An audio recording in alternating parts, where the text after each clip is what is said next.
If you work with CAT6 cables, you know that having the right tool for stripping is essential. So we asked the Low Voltage Nation Facebook group to share their favorites. Let's see what they picked. Third place went to the crimps with built-in strippers. They are a multi-purpose tool that provides both crimping and stripping. It's nice to have everything in one tool, and it actually works fairly well.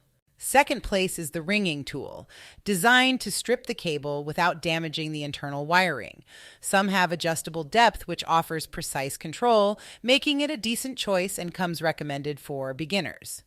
I'm using the Jonard Cyclops, which works very well. The top choice is snips or shears, which are favored for their simplicity and effectiveness. Their sharp blades and comfortable grip make them the #1 choice for structured cabling and low voltage technicians. The trick is to gently score the jacket without touching any of the internal wires or shield. So there you have it, the top 3 tools for stripping CAT6 cables as chosen by the Low Voltage Nation Facebook group. Feel free to share your thoughts in the comments below.